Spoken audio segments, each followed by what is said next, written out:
everyone, welcome to my channel. I focus on everything luxury, fashion, and beauty. If you're interested in shopping vlogs, newly launched fashion beauty products, then you are in the right place.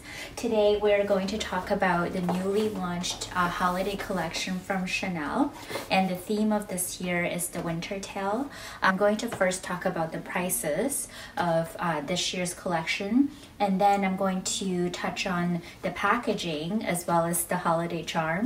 I'm also going to talk about the swatches that I had in the store, and I did not pick up everything from this collection, and I'll walk you through my thought process. And then we're going to do a demo on my face to try out all the products that I picked up so that you get an idea of what they look like on the face. Last but not least, we're going to talk about my honest opinion, whether these products are worth it. So if you're interested, please continue watching.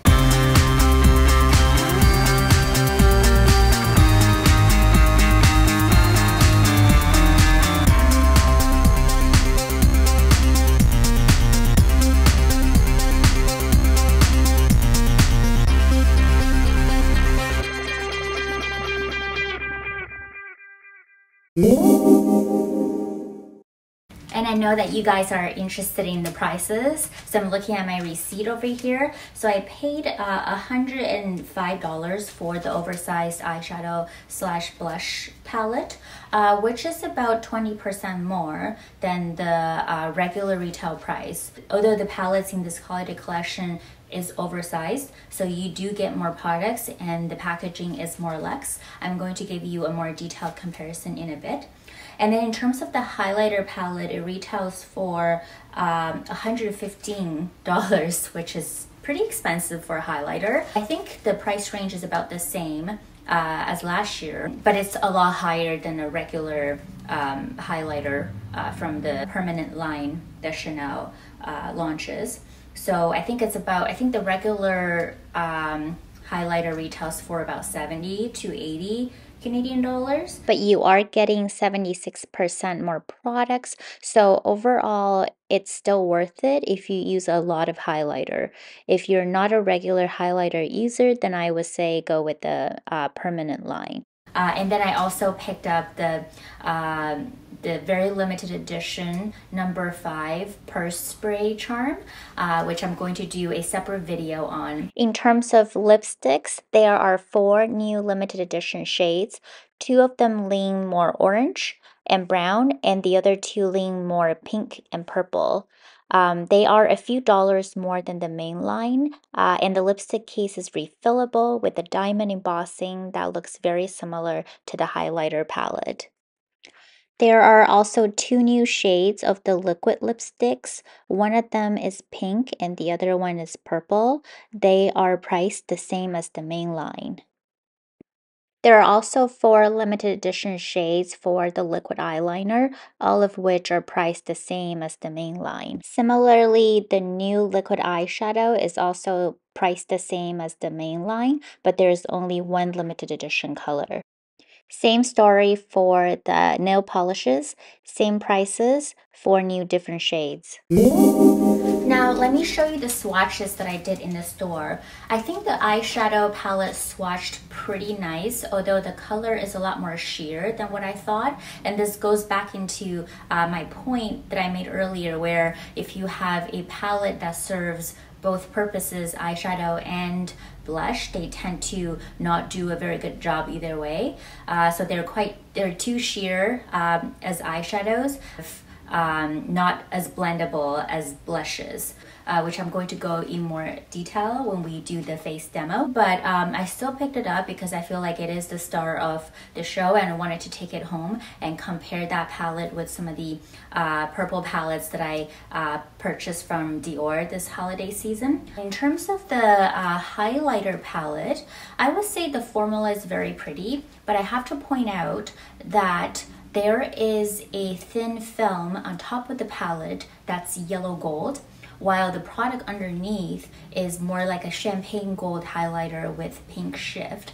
I noticed that because when I first went to the store, the sales associate gave me an unopened eyeshadow highlighter palette because I was the first customer that arrived on the launch day. And when I first swatched it, it's showing up as kind of like, you know, more of a yellow gold highlighter. But then while I was trying to make a decision on which product to purchase, I went back to the highlighter palette and swatched again, and then it became pink. So I was really confused. I thought it's because of the lighting in the store that's giving me that different effect. So I purchased the highlighter and went home, and after taking a closer look at the palette, I realized it's because the palette has like kind of a spray on top that's kind of giving you the different swatches depending on how new the palette is. So I do want to point that out because you may see a very different swatch in the store than what I'm showing you today. I also want to show you the swatch comparison between the glitter shade in eyeshadow palette versus the highlighter. I was originally thinking that I could use the glitter shade as a highlighter, but the formula is way too chunky, so I do not recommend using it on the cheeks. All the lipsticks swatched really well. I didn't pick up any of them because I have a large collection of lipsticks and I feel like I already have all of those colors. If you do not have any of those colors, I would recommend the orangey color, which is really pretty and should be flattering on a lot of different skin tones. And if you want to match up with your purple eye look, I would say the purple lipstick could be considered as well.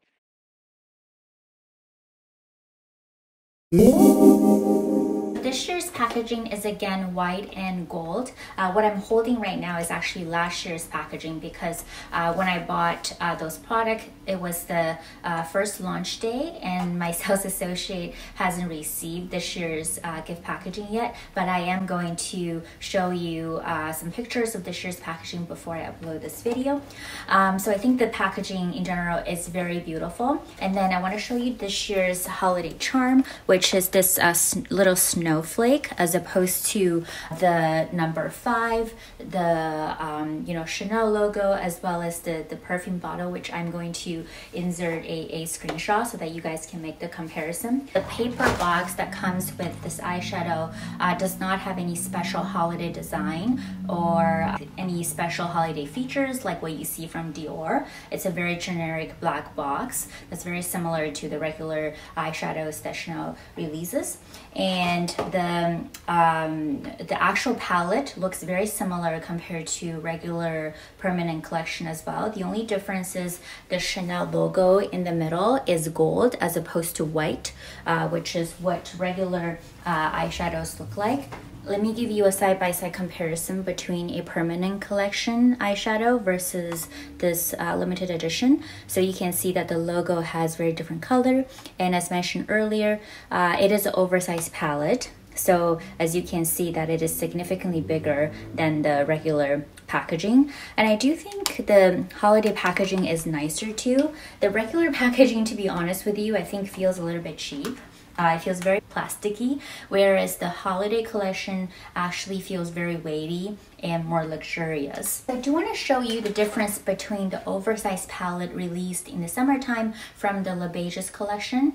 I picked this one up, I believe, 2 years ago, and this is the oversized bronzing powder from the Le Beiges collection. And this one is the holiday collection that was just released.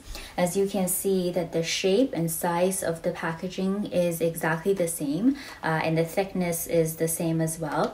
The only difference is that the holiday collection comes in a black packaging and the Le Beiges collection comes in kind of like a beige color packaging. But for some reason I feel like the holiday collection feels more luxurious, and because it feels a little bit more weighty. I really don't know what's the reason.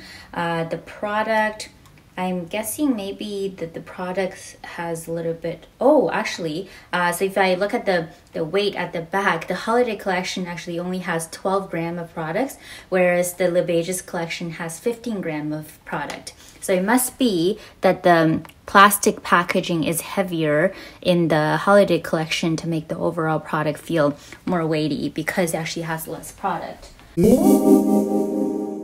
Now let's talk about the demo that I did. So starting with the eyeshadow palette, I usually like to go in with a deeper color first to define the contour of my eyes. That way, it's kind of like when you're doing sketches, you have like a framework in place to work with, which is why I started with the kind of the pinkish purple color, and then I went in with the darker purple color to add more dimension and define the shape of my eyes. Although I have to say there's not a very big difference between the two colors, at least I couldn't really see that on my lid. And then I add a little bit of orange in the inner corner of my eye to create that ombre effect, and I kind of drag that color along my lower lash line as well to make the whole eye look more consistent. The Sulfur Pop shade is pretty nice. It's very glittery, but it does give you that pop of color in the center of the lid. Is it as creamy and buttery as some of the Pat McGrath and Natasha Denona formulas? No, that's not what you're getting here, but I do think it is a pretty color that goes well with the rest of the look. And because this product is intended both as an eyeshadow and blush palette, I mixed the pink and the purple to create a blush. I do like the mixture of the two colors, which goes pretty well with the eyeshadow. However, this is not the best formula for blush. Because as mentioned earlier, that when you have a palette that serves both an eyeshadow and blush, I feel like it doesn't perform the best either way. I also prefer a more matte blush, while the formula of this blush is more satin. So I would say this one is not my personal favorite. And then I went in with the highlighter palette to add some shine to my cheekbone and highlight some features on my face. I think this highlighter performed pretty well. It adds a really strong shine to my face, which I really liked. Then I went in with a lipstick that was launched during the summertime in color 3 o'clock, which is a fuchsia pink that has a satin finish. I think this color matches pretty well with the today's look, and it is also why I didn't pick up any of the limited edition shades in this collection. Let's talk about my final thoughts. I'm going to start with the products that I already picked up and talk about whether I would recommend that.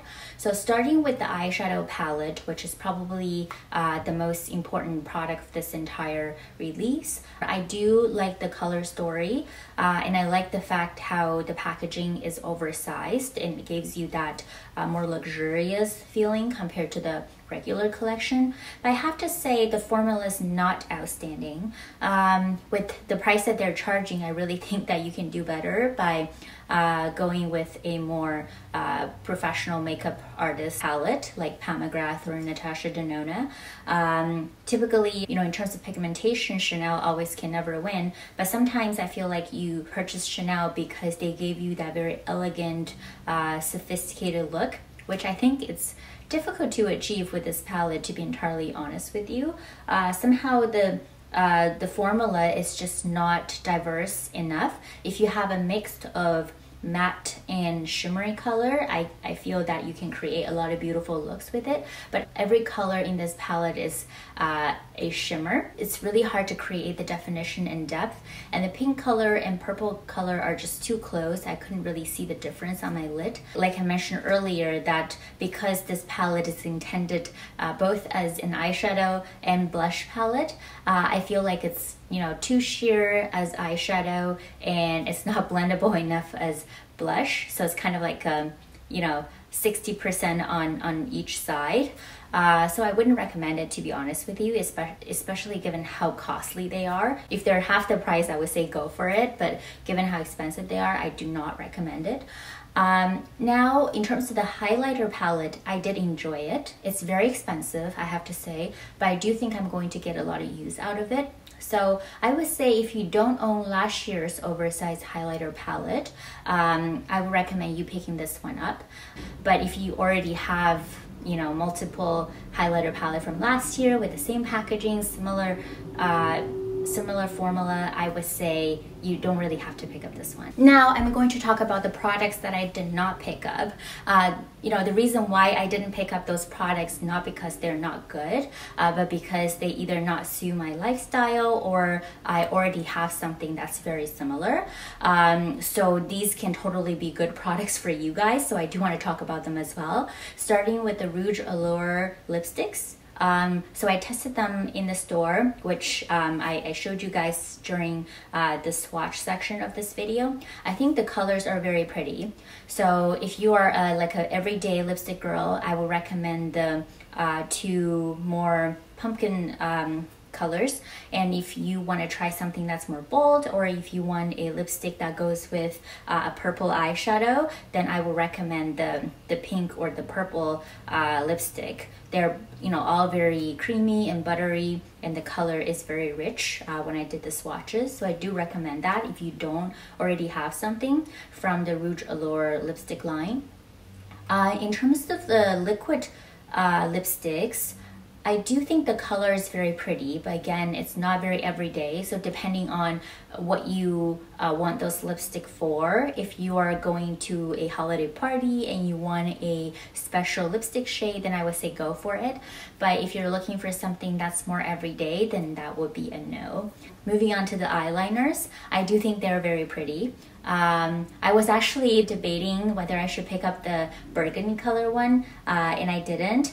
But I mean, if you don't have a lot of makeup products already, I think that's a really nice item to add into your collection. The burgundy color is very special, and as mentioned, formula is very, very good.